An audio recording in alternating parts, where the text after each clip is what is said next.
Hey out there, old movie fans. It's time again for Movie Retrospective. Doing one from 1988 today, directed by the legendary Wes Craven. Yeah. This is The Serpent and the Rainbow. I saw this when it came out, right when it first came out. And I didn't remember thinking it was bad, but I didn't really remember thinking it was all that good either. Mm-hmm. I saw it, and we rented it, I think, on VHS. And I watched it, and I was like, yeah, all right. Just kind of chuckled it off. I forgot all about it. I saw it again, with you just the other night. It was good, real good. See, told you. It was just, I guess, when I saw it, I was young, and I was just more into, well, that's not Terminator. You know what I'm talking about?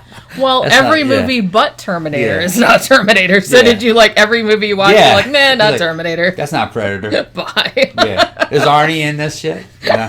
Okay. Fuck that movie. Who needs movies? Who needs movies? Bruce Willis in this? Actually, that was before Bruce Willis. Bruce Willis was still on TV at that point. Yeah, he didn't really get famous as an action hero until Die Hard. Yeah, he had just been like a comedian on TV. Yeah, and I saw Die Hard, and I was like, fuck, man, that's a good movie. That's what everyone thought. They're like, hey, who knew? Yeah. But yeah, it's funny now because like as people that weren't born back then, and you've always known like Bruce Willis as an action star, he did not start out that way. No, he was like a guy. And it was kind of like a bit, and people were like, "What the fuck? What is he doing in this movie? That's gonna suck." And then they were like, "Oh, okay, never mind." Yeah, well, action movie hero was like Stallone or. Well, yeah. He was like a big buff guy. Dude who could whip your ass. You know what I mean? Then they show Bruce Willis and people start laughing. Yeah, they did at the time. I remember. Oh, come on! But then the movie was so good that they're like, oh, okay, yeah. Well, because he was more of an everyman character. Yeah, but he survived some fucking impossible shit. But it was just still a cool movie. So anyway, it changed the action movie genre. Yeah, it really did. I mean, pretty much single-moviedly, I guess. Yeah, because before that, he was just some dude you'd see on a sitcom. Yeah, he was kind of like the equivalent. I don't know. Yeah, wasn't even a James Bond type guy. He was just a dude. It'd be like saying Jerry Seinfeld. Jerry Seinfeld's gonna fucking fight on his Isn't that funny if Bruce Willis got that on his tombstone? Just a dude. Just this dude, yeah. Well, at first he was just more people should have that on their tombstone. Yeah, well, that's how he started. I don't know why I thought of that. That's how he started out. He was just kind of generic. Yeah. So anyway, okay. So the thing about Serpent and the Rainbow, I might have seen it in the theater. Because I was going to the movies a lot around this time. But maybe I didn't. But I saw it probably, if I didn't see it in the theater, then I saw it probably a year or two after it came out, like on VHS, like you did. Now, I actually taped it off cable, and I kept it, and I watched it a lot of times because I really, really dug it. But then I didn't watch it for ages. And then recently, when Shudder put it up, I was like, oh, we need to do that movie because it's been on my list and shit like that because it was one that I remembered really liking. And it was actually, I liked it at the time, but it was much better than I remembered. Yeah. So this is actually, this is the movie that Wes Craven directed after the unfortunate Deadly Friend. Although I loved that movie when I was younger. It's terrible, but in kind of an endearing way, I guess. This movie made a lot more sense than I remembered it making. Yeah. I didn't remember it making much sense. I was like, what the fuck is this thing doing? Like, what is that? Why'd that happen? I didn't know much about, voodoo lore. And I really couldn't follow it. Yeah, this is when its own thing. You kind of have to pay attention to what they're talking about and what's going on. Yeah, and at that time, this was a very innovative movie, so we weren't really accustomed to storytelling like this. I think it's almost like a throwback because it's a zombie movie, but it's more a zombie movie in the sense of in the 1940s, you know what I mean? I watched this where all the zombies were, based around Haitian voodoo lore. It was just in the 1968, obviously, with Night of the Living Dead, that zombies became flesh-eating ghouls and everything like that. Prior to that, the only thing about a zombie was that it was Haitian, you brought them back and they were slaves and whatnot. So this kind of was a throwback to that. And I don't really like the title. I don't think that title is catchy enough to really catch the attention of. At least me when I was the age that I saw this, which I was late teens. Yeah. You know what I mean? It should have been Serpent and the Rainbow. It just doesn't sound like an exciting horror movie. It should have been something more like black people scare the shit out of this white dude. that should have been a... White dude gets scared by black men. Yeah. Something like that, you know. Well, okay, so... Black people fucking this white dude over. Should have been... Well, not all of them did. I know that. But, you know... it was cool, though. Kind of like the setting is kind of like a James Bond setting. You know yeah, what I mean? I guess so. Remember that, was it Man with the Golden Gun where they had the voodoo priest? Was it Man with the Golden Gun, or was it... I think it was... Which one was it? I forgot. Maybe it was You Only Live Twice. Was it You Only Live Twice? Yeah, something like that. It was one of them, too. Yeah, it kind of had that feel to it because that's the only thing I could really associate it with. Yeah. You know? But then after a while, it's its own thing. It's pretty good. Yeah, this is so if you didn't know, I mean, it's called The Serpent and the Rainbow because that's what the book is called.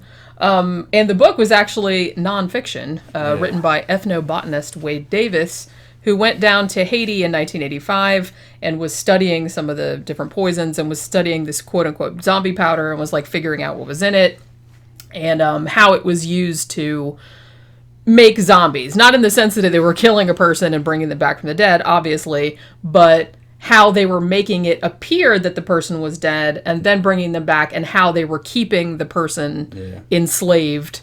You know what I mean? Yeah, in like a drugged out stupor. Right.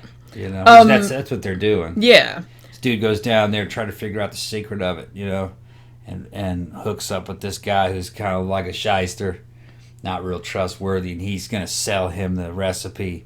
That's evidently how it went. But in the end, they become buddies. And the story is pretty cool. You know, you got the head of a secret police organization who's representing this dictatorship, and he's just this evil-looking fucker, man. You see him, he's so good in this. Yeah, he does a great job. He's so scary. Does a great job. That dude is so scary. And not only can he torture you, and he has to sick the secret police on you, he's also going to steal your soul. Yeah. Make you zombies and stuff, man. Pretty cool. Yeah, he's got a whole vials of fucking zombies. He's got a whole vial full of... He's got a room with a bunch of vials and well, vases, I guess would be the way. Yeah, I think they're called kanati. They have like souls in them. With the souls of the trapped in there, you know. Because he's a Bokor. Yeah, he's Bokor. He's like a black magic. Yeah, and then he's got a lieutenant who's when you first see him, he's in the top hat and tails with a skull mask. I said, man, I gotta get my buddy that outfit. Like your Baron Samedi type of. Yeah, it's pretty cool. And you know, they're just he's trying to get the secret. They're trying to kick him out of the country, and bad shit ensues. He meets this kind of mixed chick she's a doctor, wasn't she? She's a doctor, yeah. Yeah, she's a doctor. And, you know, he colonizes it. You know. He does, okay, That's a good way of putting it. I'm not going to say he colonized it. I'm not going to say he colonized it. I'm going to say he more like gentrified it. Well, thank you for making that distinction. He gentrified it. It was pretty cool. And, man, you know, he's trying to save her, and she's trying to help him, and Jenny will tell you all the details. That was the man short version. That was the man short. That was the short version. The ADD man short version. Yeah, that was the testosterone-infused version of the story. Oh, dear. All right, so, like I said, the interesting thing about this was that... So I guess, like, after the Wade Davis book came out, and like I said, obviously all the shit that happens in the movie, because the movie kind of takes, like, a supernatural sort of turn, which obviously the book did not, because it was, you know, a work of serious anthropology, where he went down there and studied the drugs and stuff. So they just kind of used that as a jumping off point. Now, one thing that I didn't know until I was, like, kind of researching this movie was that Wade Davis, he agreed to sign off the rights to make a fiction movie of the book, but only if Peter Weir directed it, and Mel Gibson starred in it. And I don't think it would have worked with Mel Gibson in it. I'm just saying that right now. At that time, Mel Gibson had a hell of a box office draw. He did, but and it's everybody like... wanted him to be in their movies. Can you imagine? That's another one that kind of became an action guy by accident. Yeah. Because Mel Gibson and Bruce Willis were real similar physically. You know what I mean? Just kind of average guys. It's just kind of funny how that went down. Then somehow Harrison Ford got thrown in with them with the Patriot Games. And remember he was playing a secret CIA agent? Yeah. Yeah. Can you imagine though, like Mel Gibson like running around Haiti like trying to have a zombie powder, and he'd just be like cracking jokes and everything? It just would have been a totally different movie, is what I'm saying. Yeah, cussing out Jews and stuff. Yeah, well, that's what I mean. And it's like he'd have been cussing out everybody. It's like it's his stupid horrible ass, but he did in there. Jesus Christ, I don't think that would have worked at all. But yeah, so now Mel. Yeah, Mel. Oh, he can make a good movie though. He can't. Apocalypto was fucking. Sometimes, yeah, I really do like Apocalypto, and I feel like that doesn't get talked about a lot. You know what I mean? Yeah. Even though it's a kick-ass movie, I feel like this movie, like I said, even though it takes a supernatural turn and it's very much based in reality, it actually is one of the few movies that actually takes voodoo seriously as the religion that it is. You know what I mean? It doesn't make it. You know what I mean? It doesn't make it like, oh, it's all bad, or oh, it's you know what I mean? It's very, very grounded in how people actually. I went to one of those things when I was a kid. It was Macumba, though. Macumba, in Brazil. A friend of mine was a taxi driver, and he had to go. You know, we were hanging out, and he's like, "Man, I got to go to church." And I said, "What church you going to?" It turned out he was talking about Macumba church. Yeah. So I said, "Mom, take me. Let me check it out." He said, "I don't know if I should take you," but I went. You know, you pay to get in. You know, you got to like give like a little offering. It was just church, really. Yeah. Church with girls singing, blowing smoke on people, singing at people. You don't really know what's going on. The people are there, you know, to solve different problems, and nobody knows what the problems are. Only the priest knows. Yeah. The only thing weird about it, I thought, was when I was walking in, they had some chickens on a big old long spike. It's probably about a 4-foot tall wire. They were dead. You know, they just killed them and put them on that spike.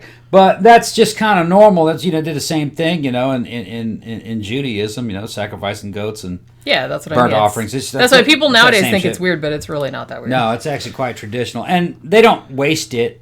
Yeah. You know what I mean? Like they say, well, it's for the spirits. No, it's for the fucking priest. Yeah. They go and they eat all that and eat the chicken. That's why all the priests are fat. Chicken. It's just food. Yeah. Yeah. But yeah, so this actually does take it seriously as a belief system, and it's probably one of the most serious, you know, zombie movies, quote unquote. I mean, you also got Angel Heart. I think there was maybe one or two other ones. The Believers, although I guess that was more like a negative thing. But interestingly, so I think in some ways that's what makes this movie like more creepy or like more unsettling, is because even though there are fantastical elements, a lot of which are drug-induced, you know what I mean? Like Bill Pullman's character who is having like hallucinations and whatnot, but then it's very grounded in reality. I mean, they did actually shoot most of this in Haiti, until the political situation started to get kind of out of hand, and you know, their handlers or whatever said, look, we can't ensure your safety anymore, so you might want to get out of here. And then they ended up having to film the rest of it in the Dominican Republic. And a lot of the stuff that you see, like a lot of the voodoo rituals, like near the beginning of the movie where Dr. Duchamp is you know, getting up and she's possessed, those were actually all locals, and that was like a real ceremony. Yeah, they're probably not actors. So most of the people in this were not actors, you know what I mean, other than the main one. Like all the people, like the extras and stuff like that, they were all people that were actually from there, and they were doing what they did, you know. Visually, it looks really good. It's amazing. You can tell it's not a set, it's authentic. The only thing is that some of the leads that are supposed to be playing Haitians, you can tell it's not really a Haitian accent that they're using. It's fake Haitian, fake French accent. I do like that they were calling the dude Blanc. It was up, Blanc? Yeah, Blanc. Blanc calling him white. They call him white. Yeah, Blanc. They'd be like, hey, so it's like, hey, white. I was making jokes to the whole movie about, you know, them calling him Blanc. Yeah, and he's putting a Blanc down on that girl. Right. It's just all kinds of shit like that. It is a fun movie to watch. It did kind of take me back to another time. No CG. No, of course not. Just good storytelling and good practical effects. And there is some really, really, really nice, creepy, like iconic imagery in this. Yeah, good acting. I mean, there's that thing with like the creepy like bride, and he pulls back the veil, and she's like a corpse face, and then the snake comes out of her mouth. Yeah. You know, there's the one where he's kind of tripping out, and he looks out the out of the porch or the door of his beach house, and there's like this boat coming toward him with a corpse on the front, and it's all on fire. Yeah. And it's really, really cool. There's like just all the candlelight and all that. Yeah, there's a lot of horror imagery, but it's usually associated with some kind of damn hallucination he's having because he took drugs. But there's also, because they drugged him and tried to turn him into a zombie. Plus, he was also having visions and premonitions because he was coming under psychic attack, remember? Yeah.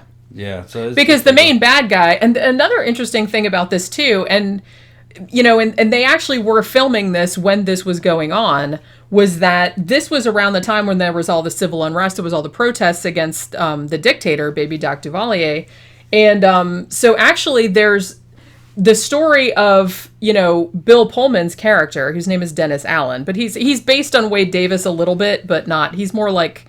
I guess he's more like an Indiana Jones kind of character, you know what I mean? He's like an anthropologist type character, like an intellectual. Yeah. And, but his story of attempting to get the zombie powder, he's trying to get it for, a place called BioCorp, which I thought was very funny. Generic as shit. It's like, well, that's about what they would name something like that then. So I didn't think it was that, like... Back then, yeah. Yeah, because back then it's like everybody wanted this like really generic sounding fucking name. But it's like, so they want to find out what the zombie, because they've heard about this case of this guy named Christophe Durand, who apparently died in 1978, but then was seen walking around again many years later. So they figured out, it was zombie powder, it must be a drug. We need to get our hands on that, how they make that, because we can make that into like a super anesthetic and make like anesthetic a lot safer. So that's why he goes down there to find it. So Christophe Durand is obviously based on a real guy, Clairvius Narcisse, who Wade Davis talked about in his book, who supposedly died, was buried, all that other stuff, and then was brought back, and was enslaved for many years or whatever. So that's like a real case that they base this guy on. Even though, like I said, this one kind of goes in a supernatural direction and the other one doesn't. But so the story of Bill Pullman's character is kind of like analogous to, even like Haiti fighting back against the Duvalier family and them leaving the country, like them being ousted from the country or fleeing the country. Because at the end, when, Bill Pullman like fights the Bokor and like, does the mental thing, like the psychic thing against him and like ends up killing him and stuff and releases all the souls of the people that he had been keeping, that was like, it's like a symbol too for all the people of Haiti who were like released from, the Duvalier, dictatorship.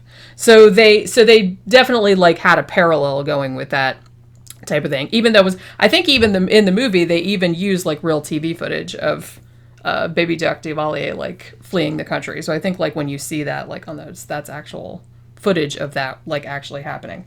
So there is like a realistic, like a little bit of political thing in it, but mostly it's a horror movie, but it's a very serious, grounded horror movie that has like a lot of, like you said, like horrific elements in it. I mean, there's shit like, it's not really all that gory.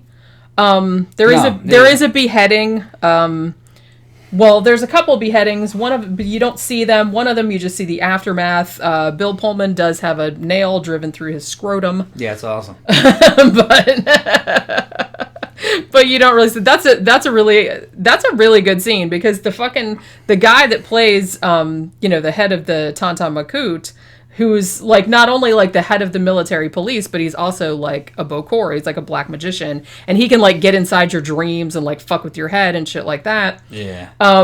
He's got like Bill Pullman's character like naked and strapped to a chair. Yeah, when I saw that scene, they drove that nail through that dude's scrotum. They don't actually show it. The camera angled, you can't see it. Yeah, you can just see his face on it. Man, that freaked me out when I first saw that. Well, yeah, you don't see that in a lot. My reaction was at the time I was like, man, wouldn't that kill you? But now, man, for people we know from the club, we'd have people that would do that to themselves for fun. That's why, it wouldn't kill you. It probably wouldn't be all that, probably wouldn't be all that fun unless you're into that. But in a way, I think that made it kind of better because, like, the way they just showed his face, because the whole guy was like, I want to hear you scream. So he's like trying to scream, like, before he does it, like, how's that? And he's like, not good enough. Yeah. And then he's like, wham! And then what other movie would you compare this to? Like I said, it's similar a little bit to Angel Heart. I forgot about that. We should probably do that. I always associated this one. You're gonna think I'm fucking crazy. Okay. For some reason, I always associated this one with The Last Temptation of Christ because it happened around the same time. I think I saw them around this. I think they came out around the same time. I haven't seen that I remember really liking that movie, but I haven't seen it in a really long time. For some reason, like tonally, I think it was just because I saw them near each other. But for some reason, I associate those two movies. Yeah. Like they're related to each other. Which, that was a good movie, too. David Bowie was in it. He was, yeah. Yeah, he played Pontius Pilate. That was the one that had, Willem Dafoe was in that, right? Yeah. Yeah, he was like the man. He played Jesus or whatever. I haven't seen that one for a long time. I'll have to see that again. I really liked it. I don't know if it stood up. I remember there being a humongous controversy when that came out. Me and Steve took dates to that movie. We were waiting out in just a long line to get in there. Yeah. We got accosted by churches with damn signs. Oh, dear. Yeah.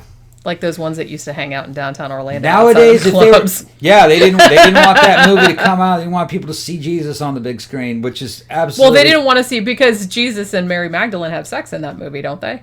Maybe they did, maybe they didn't, but I think by today's standards, I think a lot of Christians probably wouldn't even care. Probably They would just not. go, go see Jesus.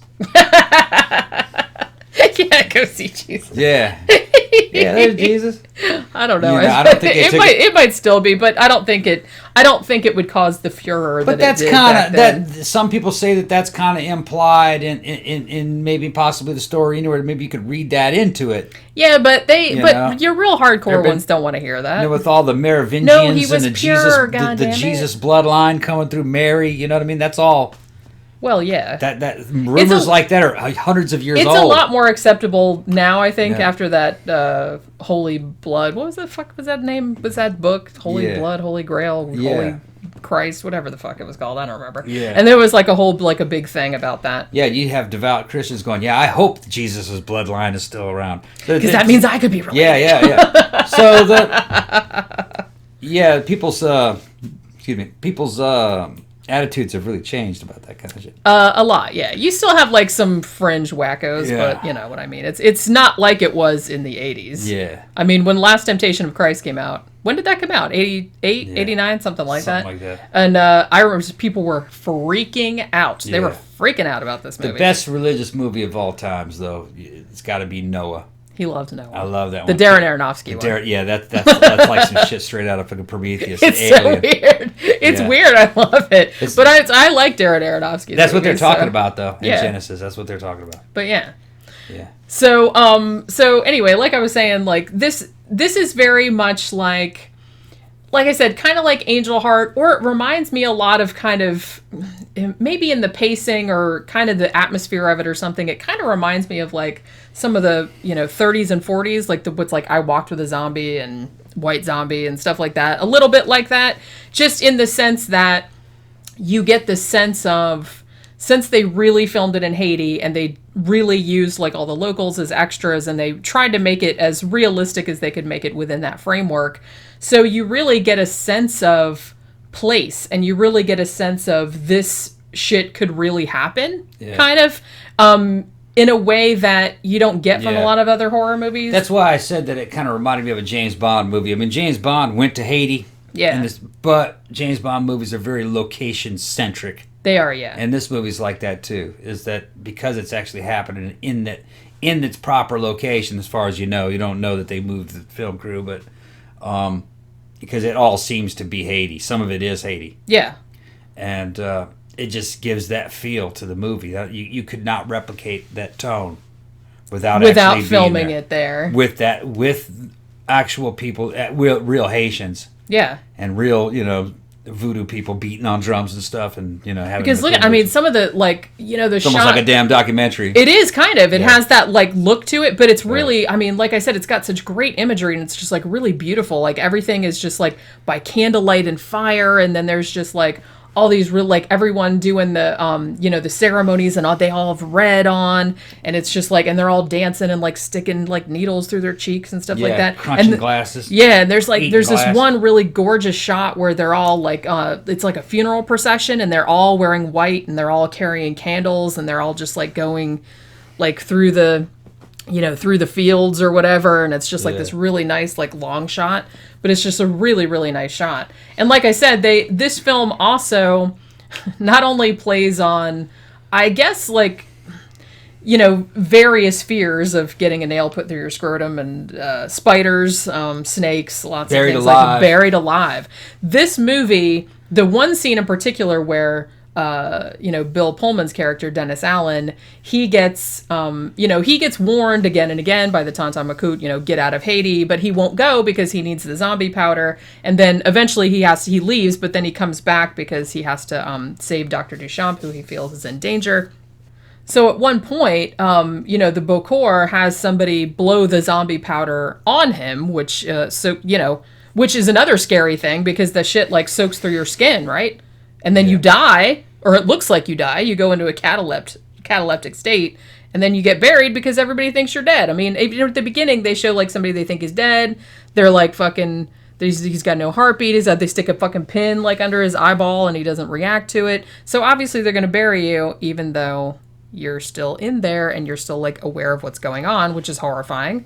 So that happens to Bill Pullman's character. He gets the zombie powder blown on him, and he's just going around the fucking street, and he's trying to tell people. It's very famous. I think even the line is more famous than the movie itself is, where it's kind of, "Don't let them bury me, I'm not dead," which is really, I saw a review just earlier today that said that's probably one of the best horror movie taglines ever, where he's got that fucking red cross on his forehead. It's a good flick. And then they throw him in a fucking coffin, and there's just these fucking shots. There's he's the bottom of the grave, and then put a tarantula in, and then the creepy dude is up there looking down at him and throwing dirt on there, and then he's and it's there's just really great images of even before that happens to him, he has a kind of a vision where he gets thrown into the coffin, and then it's starts filling up with blood and all this other kind of shit. So I mean, if you're scared of being buried alive, because there's that scene where it actually does happen to him, and then the screen just goes black for several minutes, and then all you can hear is him just breathing and waking up and freaking out and finding out, and there's a tarantula in there crawling on his face. But it's all the effects in this are good. It's all the acting is really good. It's just a beautiful looking movie, and like I said, it's really one of the few serious real zombie movies that actually has a serious backdrop of kind of exploration of the lore. In both sides of it, it's how it can be used for good or how it can be used for evil, because one of the guys that helps him is kind of a good voodoo guy, a hungan or whatever they call it. So that guy helps him out, so it's not all bad. The casting was fucking spot on. It really was, right, and I love that they put Bill Pullman in this, because I think at this point in his career, he had only had 2 lead roles, maybe. He was in Spaceballs and one other thing. But he had mostly been a comedic actor. Yeah. So I think they kind of he's cast a little bit against type, but I think he did a really good job in this. The guy who played the secret policeman, the Bokor guy, man, his face, his acting, it just sold. He was a terrifying dude. Yeah, it's I thought he just playing himself. He was in a bunch of other movies. Yeah. I remember seeing it. When I first saw this as a kid, I was just I didn't think that was an actor. That's just a real evil voodoo guy that they found and put in the movie. That. Yeah, he looked like that. There's just something so intimidating about him. And it's just I think it's his voice, it's just his face, his teeth. Yeah, the facial expressions that he makes, the way he carries his body and stuff like that. He's basically kind of a secret policeman. He's running a secret police squad that's like a death squad too. Yeah. So you're dealing with somebody who's at the level of the SS. That's what I was thinking. It's the Haitian equivalent of the SS. And then you have SS police or something. Yeah. And he's got the power of life and death over you. He can kill you or throw you into prison or whatever. And he's a damn sorcerer. On top of it. Yeah, he can use drugs and potions. And it's not flim flam. Dude could get into your dreams too. You know, he does have paranormal abilities. Yeah. It's not fake. Yeah. So, you know, it's because there's hard to beat that. There's that one. Yeah, and this that's is happening in a third world country too. This is like some shit.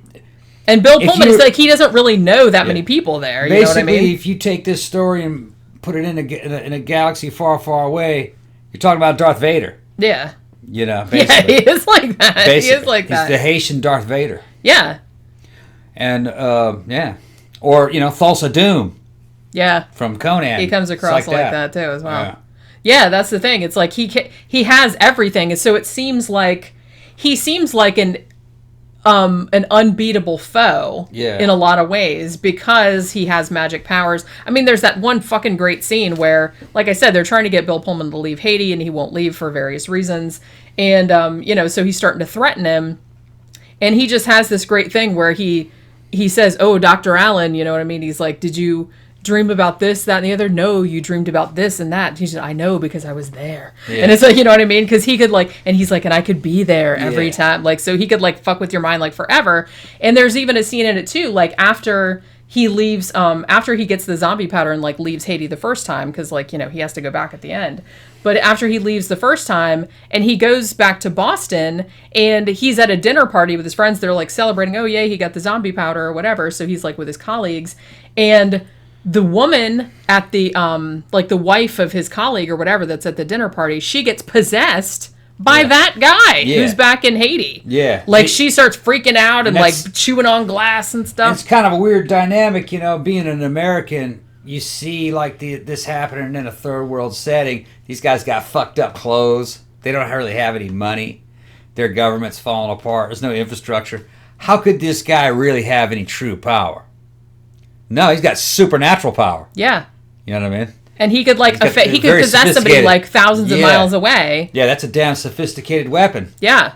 Okay. And that was one of the things that made, you know, Dr. Allen have to go back to Haiti, because he's like, one, not only was Dr. Duchamp in danger and he had kind of fallen in love with her over the course of the movie, but also because he understood then, he's like, I can't escape him. Yeah. He can get me anywhere because he can, and that's why he did that. Like that's why that guy possessed that girl at the woman at the party, because he wanted to show Dr. Allen, it's like, I could just fuck with you forever if I wanted to. Yeah. It doesn't matter how far away you are. Bad English ain't gonna stop him. That's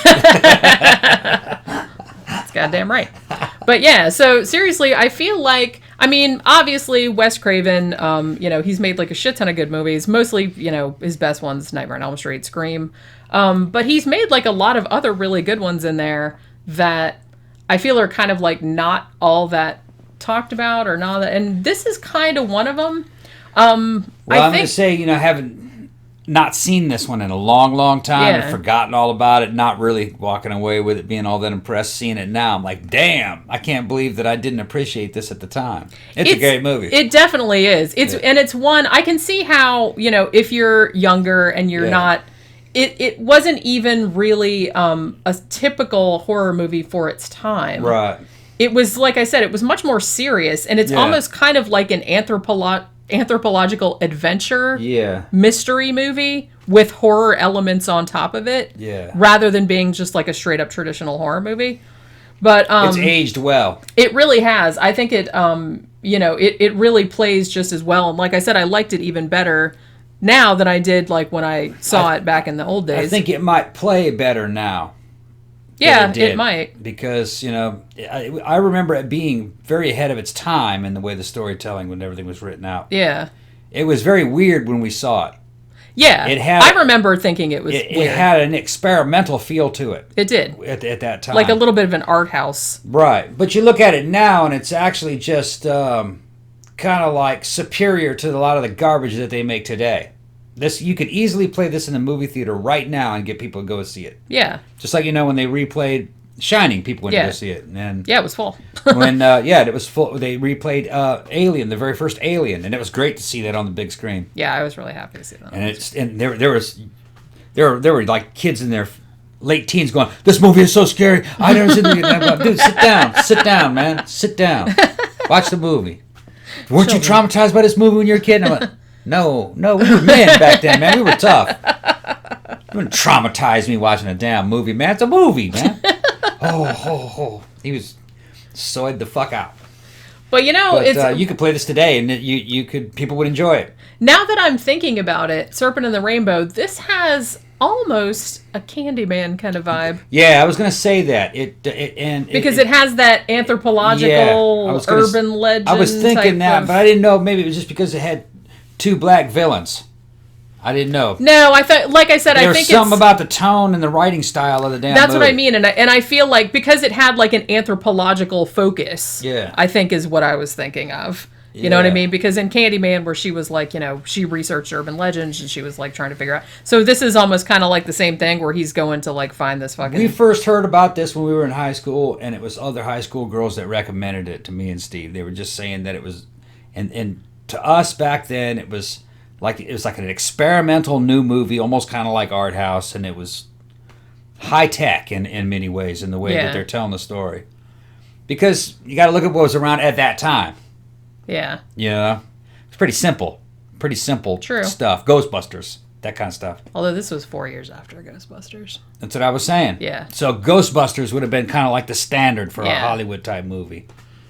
You know? This was definitely not. I mean, even at the time when this came out in 1988, I think this only cost about $7 million to make, which was pretty low budget even for then. It didn't do that. It didn't do badly at the box office, but I don't think it did quite as well as they expected. I think it made about $19.5 million. So it made like twice its money back, which is usually like. I think it was mostly a success on VHS. I feel like it probably kind of. I mean, because Wes Craven was already, like a big name by then because he'd already done Nightmare on Elm Street. We rented it, and he'd already even back in the '70s, he did fucking Last House on the Left and all that. So. But I do feel like this is kind of maybe one of his lesser appreciated ones. It's not a lot like his other movies. You know what I mean? It's almost kind of like, I don't want to say it's like the odd one out, but I guess because it's based on a nonfiction work, it doesn't come across the same as a lot of his other movies. I remember people going, "Oh, you gotta see this one. It's a true story." That's what we were saying back then. I mean, it's based on a true story. Based on a true story, right. Kind of. Yeah. I mean, it is like that zombie powder shit is real. That was one of the selling points, though, is that this is a true story. Yeah. And it was kind of like blurring, you know what I mean? Fantasy and fact were kind of blurring in those when you're that young, I think the card at the beginning of the movie says inspired by true events. Yeah. I don't think it says this is a true story. That was enough, though. When you were like 17, 18, that's enough. It's okay. true. This shit's true. Yeah. That's enough. Not quite. Like I said, there was a lot of true shit in this, and they did use a lot of reality to kind of jump off of it, but you know what I mean. But yeah, so Shudder just added this probably like a week ago. They added a shit ton of Wes Craven movies, so we'll probably be doing another one in a couple of weeks. You got to see this one. But yeah, this is definitely one of my favorite Wes Craven movies. The only thing I don't like about the movie is the title. I don't really think that title fits it. I always really liked that title. I always thought it was like very mysterious and evocative. I think the tone is a little too fantasy. Sounds like something sword and sorcerer type stuff. Yeah, I can see that. Like something with unicorns and guys with swords and shit. And a dragon. Sword and a dragon. Just one though. Yeah, something like that. That's what it sounds like to me. It should have been called something else. Yeah, I mean, like I said, White Zombie would have been perfect because that's what it was. White dude turned into a zombie. That's true. That would have been very straightforward. Yeah. Yeah, but then everyone would have thought it was a remake of like the Bela Lugosi one. Yeah, I think that's where they got the idea, though. Maybe that's where Bela Lugosi got the idea. No, I don't know because it happened after. Yeah, I was gonna say that was like back in the fucking 1940s. Yeah. That was a long time ago. All right, so if you have Shudder, they just added this as well as a couple of other Wes Craven movies, like 2 or 3 other ones. One of which we will probably be doing in a couple of weeks, but I'm not going to say which one. So you should definitely go check it out, especially, like I said, if you like real zombie movies, if you liked Angel Heart, if you like that type of stuff, then you will probably love this if you haven't seen it. So definitely go check it out.